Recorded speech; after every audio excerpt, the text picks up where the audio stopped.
Hey Austin, Stefan again. Thanks again for sending in another video. As you know, we've been working on just the sequencing drill of going from the top of the backswing, which you do really nicely, and then we started to go onto the downswing here, which this is pretty good here.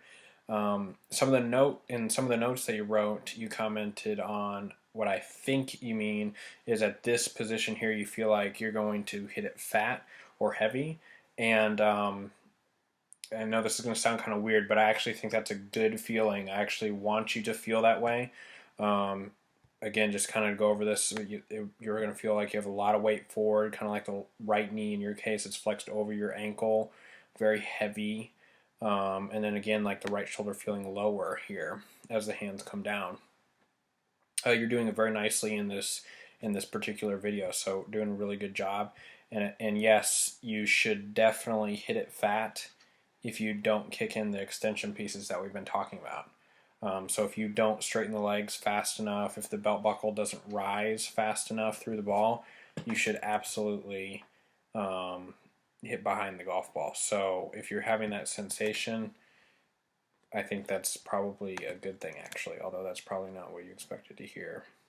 So I'm going to draw this line here pretty close to where Grant's belt buckle is, and kind of go over these pieces again, so you can kind of see how you can almost sense how he's pressing down on the ground, and then as we get closer to hitting the ball, or A6 here, shaft parallel, you're going to start noticing the belt buckle rising, so it's going above that line, and then we'll go to parallel on the other side, and you can see how it's at least 6 inches above that line. Okay, so maybe that'd be a good visual for you working on the follow-through piece.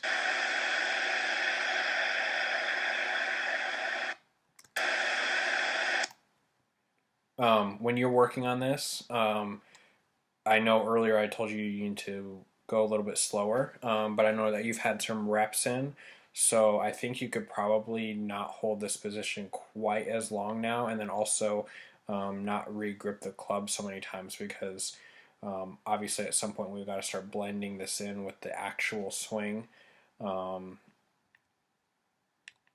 And then when we go to the fall through here, I definitely agree with you that this is way better than where it was, but I think it could still be better. So you'll kind of notice this trail leg here. It could be a little bit straighter. This is going to sound kind of counterintuitive, but the front leg could continue flexing towards the target longer as the the left leg, your trail leg, straightens more. And then I just really think a good visual for you from here on would just literally feel like the pelvis is going forward and the belt buckle is getting higher. You don't want any sense of like the hips backing up at all. Kind of see how Grant's pushed everything forward, like his butt's tucked underneath him, and he's got a little bit more of that reverse C type of a look. You're starting to develop some of that, but it could still be a little bit better. So push the hips a little bit more forward into the follow through here. With all that said, this is better than where it was for sure. Okay. So what I want you to do is I want you to keep working on that drill. If need be, send me that drill in again, and we're just going to look to see the hips pushed even further forward. I want to see the belt buckle rise faster after you get to club shaft parallel here, and then again hips further forward.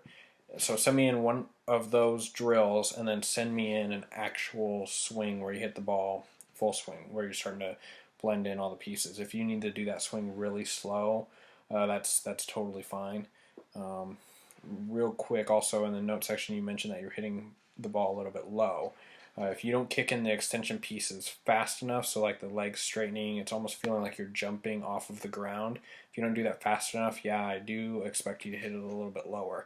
But honestly, if you can, again, press into the ground in the right foot and then almost feel like you're jumping off the ground, the ball should actually go higher. Okay? So just keep working on that. I think you're definitely heading in the right direction. And again, it sounds like you're playing pretty good, so keep up the good work.